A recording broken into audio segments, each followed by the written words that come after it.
Good afternoon, ma'am. Can you tell me about yourself? Yes, ma'am. I am Giselle de la Cruz Pascua. I am 27 years old. I'm a mother of three children, ma'am. I have a husband, a living partner for almost 10 years, ma'am. Okay, I have few questions for you to answer, so let's start. Yes, ma'am. Okay, why do you want to work as a maid? To have a high salary, ma'am, and to help my family in our finances, and of course, to support the education of my children. Okay, and why you choose Malaysia when there's a lot of other country? Because it is here in the Philippines, and I want to know their culture and tradition. And of course, Malaysia is a beautiful country and it offers many jobs.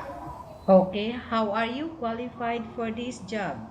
Because I'm hardworking, a disciplined person, ma'am. Okay, may I know what is your educational level is? Uh, a high school graduate, ma'am. Okay, what is your recent experience?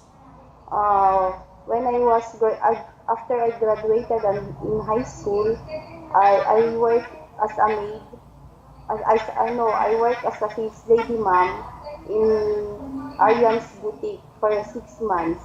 Okay, have you worked abroad before? No, ma'am. Do you have experience of taking care of baby? Yes, ma'am. Based on my experience, I know how to take care both babies because I had my own children, ma'am. Okay, and for elderly people, do you have experience? Yes, ma'am. My grandparents, ma'am. Okay. Do you have any other special skills? Yes, ma'am. Uh, Dishwashing, cleaning, cooking, babysitting, laundry, and ironing. Okay, are you willing to learn new skills? Yes, ma'am. Are you willing to work with a family where the mother-in-law or any relatives stay together? Yes, ma'am. Currently, are you still working now? No, ma'am. Do you know how to cook? Yes, ma'am. What sort of food can you cook? Filipino food, ma'am, like adobo, paksiw, mechado, afritada, chicken roulade, something like that, ma'am. Okay. Are you aware that you will have to do washing, cleaning, ironing, and cooking? Yes, ma'am. From all the house chores like washing, cleaning, ironing, and cooking, which do you like most? Cooking, ma'am, cleaning, laundry, and ironing. Okay. If ever you were selected to work in Malaysia, who will take care of your three kids? My mother and my husband, ma'am. Okay. You are not allowed to use handphone during working hours. Yes, ma'am. You are only allowed to use handphone after you finish all the works and when you're going to bed. Yes, ma'am.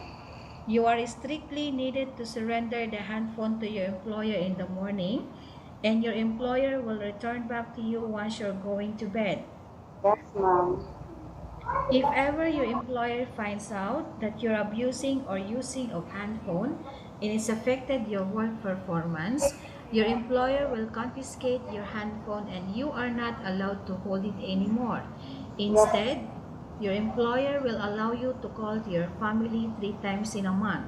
You're only allowed to bring normal phone and you are not allowed to bring smartphone. Are you agreed for the terms and condition?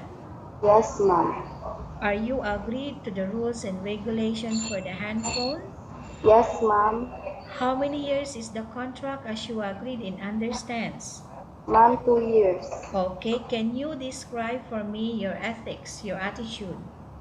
Ma'am, I'm hardworking, honest, kind, and polite, and Oh, respectful and industrious, ma'am. okay. How can you assure to us that you will work hard in Malaysia? I will work hard, ma'am, because I want to help my family in our finances and to support the education of my children, ma'am. And of course, I don't want to disappoint my employer, ma'am. I will do my job well, ma'am. Okay, can you promise not to use the telephone without the permission of your employer? Yes, ma'am. Can you promise not to put on makeup but to dress properly while work? Yes, ma'am. Can you promise not to invite friends and relatives without the consent of your employer? Yes, ma'am. Can you promise not to ask for advance salary from your employer under any circumstances? Yes, ma'am. Do you really understand of the rules and regulation of the agency? Yes, ma'am. Do you pay any placement fee for you to come to Malaysia to work as a maid? No, ma'am.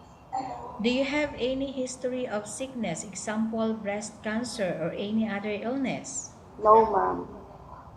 Do you suffer from any skin diseases, allergy or physical defect? No, ma'am. Have you suffered from any serious illness? No, ma'am. Do you smoke? No, ma'am.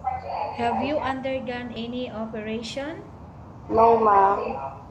Are you medically fit? Yes, ma'am. Are you in any medication? No, ma'am.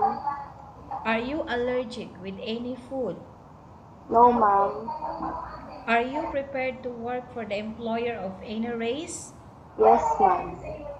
Are you prepared to eat the type of food taken by your employer? Yes, ma'am. Are you afraid of being left alone in the house? No, ma'am. Are you afraid of dogs or other pets? No, ma'am. Can you promise to work according to instruction from your employer? Yes, ma'am. Do you have any immediate family working in Malaysia? No, ma'am. Okay, Lizelle, we have finished our question section. Let's go to case study. I have a case study for you and I want you to answer me truthfully. Yes, Okay? ma'am. Okay, Yes, ma'am. number 1. Upon arrival in Malaysia within 6 months, if ever any of your family members passed away, what will you do? Will you continue to work till finish your contract or you will go back? I will continue to work, ma'am, until I finish my contract. Okay, number 2. Tell us about yourself and why do you want to work in Malaysia as domestic helper? Ma'am, I am Lizelle de la Cruz Pascua. I am hardworking.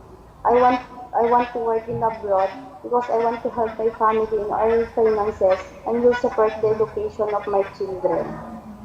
Okay, Lizelle, what do you want to tell the employer who watching your video right now? Ma'am, please choose me because I am. Okay, thank you very much, Lizelle. We will update to your agency if there's any selection made by the employer. Yes, ma'am. Thank you, ma'am.